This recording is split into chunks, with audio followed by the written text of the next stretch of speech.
News first channel ಹಾಗೂ ಡಿಜಿಟಲ್ನಲ್ಲಿ ಜಾಹೀರಾತು ನೀಡಲು ಈ ನಂಬರ್ಗೆ ಸಂಪರ್ಕಿಸಿ.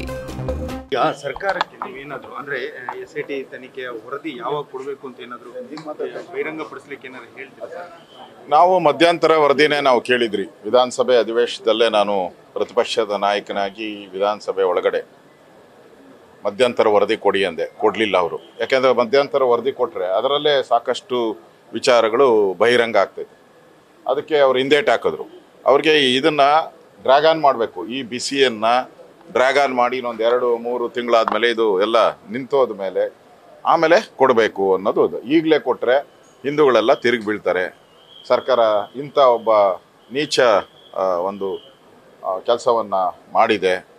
ಮತ್ತು ಯಾವನೋ ದಾರಿಯಲ್ಲಿ ಹೋಗುವಂಥವ್ನಿಗೆ ಕರ್ಕೊಂಬಂದು ಅವನ ಕೈಗೆ ಬುರುಡೆ ಕೊಟ್ಟು ಇದೆಲ್ಲ ಮಾಡಿರೋ ಅಂಥದ್ದು ಸರ್ಕಾರದ ಫೇಲ್ಯೂರ್ ಅಲ್ವಾ? ಈಗ ಏನಾದರೂ ಒಂದು ತನಿಖೆ ಕೊಡಬೇಕಾದ್ರೆ ಸರ್ಕಾರಕ್ಕೆ ಮನದಟ್ಟಾಗಬೇಕು.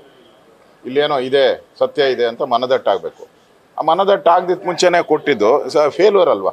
Intelligence failure.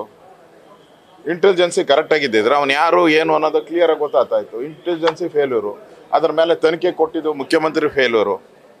ಈಗ ನಾವು ಧರ್ಮಸ್ಥಳಕ್ಕೆ ಬರ್ತೀರಿ ಅಂದರೆ ಯಾವ ಮುಖ ಇಟ್ಕೊಂಡು? ಇಲ್ಲಿ ನಡೀತಾ ಇರೋದು ಧರ್ಮ ಅಧರ್ಮದ ವಿರುದ್ಧವಾದಂಥ ಹೋರಾಟ. ಇದು ಧರ್ಮ ಅಧರ್ಮದ ವಿರುದ್ಧ ಹೋರಾಟ. ಇಲ್ಲಿ ಧರ್ಮದ ಪರ ಮಾತಾಡೋಕ್ಕೆ ಅವ್ರಿಗೆ ಕಾಂಗ್ರೆಸ್ ಅವ್ರಿಗೆ ಯಾವುದೇ ನೈತಿಕ ಅಧಿಕಾರ ಇಲ್ಲ. ಈಗ ಚಾಂಡ್ಬಿಟ್ಟು ದೇವಸ್ಥಾನನೇ ಹಿಂದೂಗಳದಲ್ಲ ಅಂದಮೇಲೆ ಯಾವ ಮುಖ ಇಟ್ಕೊಂಡು ಇಲ್ಲಿಗೆ ಬರ್ತಾರೆ ಅವರು? ಎಲ್ಲ ಒಂದೊಂದೇ ದೇವಸ್ಥಾನಗಳನ್ನು ಹಿಂದೂಗಳದಲ್ಲ ಅಂತಾರಲ್ಲ, ಯಾವ ಮುಖ ಇಟ್ಕೊಂಡು ಇಲ್ಲಿಗೆ ಬರ್ತಾರೆ? ಇವ್ರಿಗೆ ಧೈರ್ಯ ಇದ್ದರೆ ಹೋಗಿ ಯಾವುದಾದ್ರೂ ಒಂದು ಮಸೀದಿ ಮುಂದೆ ನಿಂತ್ಕೊಂಡು ಇದು ಮುಸ್ಲಿಮರದಲ್ಲ ಅಂತ ಹೇಳಿ ನೋಡೋಣ. ಆವಾಗ ಇವರು ಧರ್ಮಾತೀತ ಜಾತ್ಯಾತೀತ ಅಂತ ಹೇಳ್ತಾರಲ್ಲ, ಅವಾಗ ಕರೆಕ್ಟಾಗಿರ್ತದೆ. ನಾವೆಲ್ಲ ಧರ್ಮನ ಸಮಾನ ನೋಡೋದಂತೆ. ಎಲ್ಲಿ ಸಮಾನ ನೋಡ್ತಾ ಇದ್ದೀರಾ?